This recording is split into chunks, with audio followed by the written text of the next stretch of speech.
نن ما د یو داسې سکندل نه خبرو ما چې یقینا چې د سترګې بم بقې بقې روخیږي. تاسو ته بړومبې زه یو کلیپ وروم، هغه کلیپ وره او بیا د هغې نه پس په دې باندې خبرې کوو چې دا څه سکندل دی او دا څه لوبه شوې ده. एक टीमो साहब को डिस्ट्रिक्ट चरसदा से करक पोस्ट किया गया है और उसके थ्रू 84 करोड़ रुपए निकाले गए हैं, जिसमें 1 करोड़ रुपए भी खर्च नहीं हुआ वो लोगों के जेबों में, खासकर करक के एमएनए और इनके जिनका नाम शाहिद, उसने 84 करोड़ रुपए इस टीमओ के ज़रिए निकाले हैं।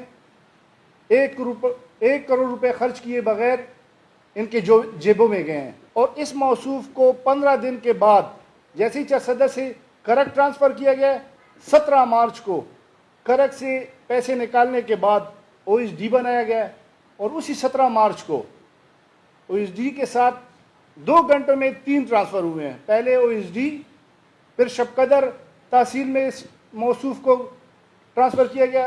अगले घंटे उसने कहा कि नहीं, शबकदर वो जगह नहीं है जहाँ मैं पैसे कमा सकूँ।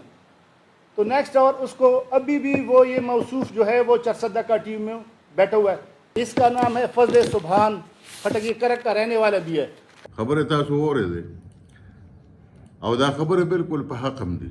تاسو سوچ کوئ چې په یو ورځ باندې دی یو سړی OSD جوړیږي، په یو ورځ باندې دی د هغه بیا د خیبر پښتونخوا د تحصیل شبقدر ته بدلی کیږي او بیا د هم په یو ورځ باندې د هغه د خیبر پښتونخوا ضلع 400 ټیمه ته بدلی کیږي. تاسو سوچ وکئ چې دا لکه په کوم قانون کې راغلی دی او کومه لوبه په خیبر پښتونخوا کې روانه ده. دونه په لوی پیمانه باندې کرپشن روان دی که نه چې د هغې تاسو تصور هم نشئ کولی. نن سبا چې په سکرټریټ کې څوک وایي چې یاره چا 10 کروړه کرپشن کړی دی یا 15 کروړه کرپشن کړی دی، نو ته خو ټاکماري کړې ده. وایي دا کروړونه پکې څه ته وایي، وایي لږ اربونه پکار دي، اربونه پکار دي. نو تاسو سوچ وکئ چې دا 100 کروڑ روپۍ دي، غالبا چې د 74 کروڑ روپۍ یاد کړئ چې دا 74 کروڑ روپۍ راوتې دي او دا په 14 ورځو کې غیب شوي دي. په دې کې کروڑ روپۍ هم نه دي لګېدلې. دا نور پیسې د چا لاس ته تللي دي، کوم خوا تللي دي، راته تپوس پس وکړئ. په خیبر پښتونخوا کې د نیب محکمه څه شوه؟ موږ نیب ته دا وایو چې تاسو راشئ، تاسو را دې خبره وکئ او ته په خدای یقین وکړه لکه څنګه چې دا مچ باندې پرېږدي که نه، دغه شان په خیبر پښتونخوا کې دا کرپشن دا خلک نه پرېږدي. دونه لوی کرپشن شروع دی په خیبر پښتونخوا کې چې د هغې تاسو تصور هم نشئ کولی.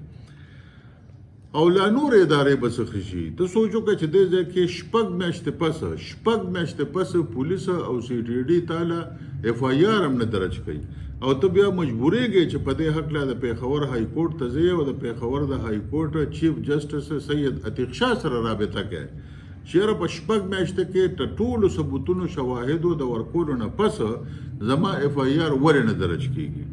د یوې محکمې حال درته نه بیانوم، دا ستاسو د CTD حال دی. ښه دې ځای کې هم د پولیس څه حال دی.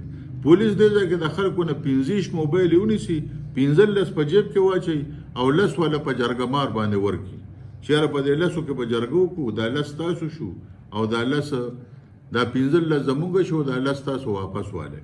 په دې باندې هغه 10 لکم ورکوي او 20 لکم ورکوي او 13 لکم ورکوي. او ما سره دې ثبوت هم شته که یو سړی وایي چې زه راباندې عدالت ته ځم، عدالت ته دې لاړ شي. زه بیا ورته وښیم چې دا کار شوی دی او که نه دی شوی. زه بیا ورته وښیم چې یاره په CTD کې 6 میاشتې پس د خلکو FIR کېږي او که نه کېږي. چیف جسټس سید عتیق شاه سره موږ دا خبره ډسکس کړې ده او زه بیا ورسره چې کله دا 3 ورځې چوټیانې تېرې شي نو زه بیا ورسره یو ځل بیا ډسکس کوم چې میاں صاحب څنګه چل دی ستا په صوبه کې یو CTD 6 میاشتې پس د چا FIR نه درج کوي. آخر ولې د چا پرشر ده پې؟ نو انشاءالله تعالی چې د پېښور د های کورټ چیف جسټس سید عتیق شاه باچا چې د 400 ډېر درون بچی دی او میا دی او ډېر خانداني سړی دی، انشاءالله تعالی چې هغه په ډېر ښکلی اکشن والي او ډېر زبردست اکشن به پالي. زما په دا یقین دی چې هغه په حقیقي معنو کې هغه چې کومه مسله وي په هغې باندې اکشن لي. ټیک ده چې هغه د چا دروغو شپارس نه کوي، هغه د چا هسې به سم د چا شپارس نه کوي، د چا ناجیزه کار هم نه کوي، د چا ناجیزه خبر هم نه مني. خو چې په کوم ځای کې هغه ته پته ولګي چې ناانصافي کېږي نو په هغه ځای کې هغه بیا راګړندې کېږي، هغه ځای کې هغه بیا په چا باندې ایله نه کوي. او دا باقاعده ناانصافي ده چې شپږ میاشتې پس زما غوندې د سړي په CTD کې FIR نه درج کېږي په 400 کې. آخر څوک پکې خنډ دی، څوک نه درج کوي. نو ان شاء الله تعالی چې دا خبره به سید عتیق شاه سره خو اچ په غوږم والي دی، خدا به سره چې کله چوټیانې ختم شي 1 مئی 2 مئی 3 مئی نو چې بیا کله 4-5 مئی راشي نو دا به سره په طریقه باندې بیا وته وایو چې میا صاحب څنګه چل دی FIR خو تر اوسه پورې نه درج شوی، دا CTD د چا لاندې را دا ځان له حکومت لري که څنګه چل دی. او بل دا پولیس چې د خلکو نه دا موبایل ایلی او بیا 15 موبایل په ځای باندې 10 موبایل په جرګو باندې ورکوي.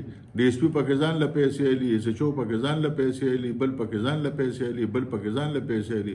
آیا دا په جرګو باندې خلک دا موبایل ورکوي کنه؟ جرم شوی دی، موبایل پټې شوی دی، برآمد شوی دی، ملزم ته څه سزا ملو شوه؟ زه ټیک ته دواړو فریقو په خپلو کې روغه موکړه، خو آیا که یو سړی مطلب دا دی چې لکه فساد فی الارض جوړ کی، جرم وکړي، د حکومت ریټ ونه مني، د حکومت ریټ چیلنج کی، نو د حکومت کردار پکې کوم خالاړه؟ د حکومت خو څه کردار پکار ده کنه؟ ځکه چې د حکومت ریټ چیلنج شوی دی، فساد فی الارض شوی دی، نو د فساد فی الارض غم به څوک کوي؟ دا به حکومت کوي او کنه به کوي؟ خو عجیبه خبره ده. خو د انګریزانو د وخت قانون شو چې د لنډ کوتل په چوڼۍ کې یوه اونه په اوسپنو باندې تړلې ده په اتکړو باندې، وایي چې پخوا یو انګریز نشه کړې وه او وایي د شپې هغه راپاڅېده، وایي هغه وایي چې یاره دا اونه خو ډقي راډقي، وایي چې دا ګرفتاره کړې. د هغې نه تر اوسه پورې زنځیرونه تو کړي دي.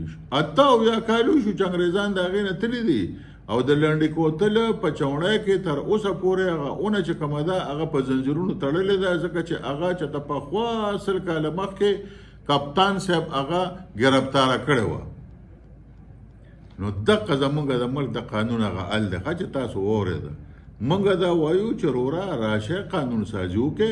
فساد فی الارض چې یو سړی جرم وکړي پکار دی چې ریاست د هغه نه تپوس وکړي، د هغه نه به تپوس څوک کوي؟ دغه حال دی. موږ چې په دې سلسله کې کله د 400 د TMO زما په خیال فضل سبحان نوم دی، فضل سبحان سره موږ 3 ځله رابطه وکړه چې په دې هکله باندې ته موږ له موقف راکړه.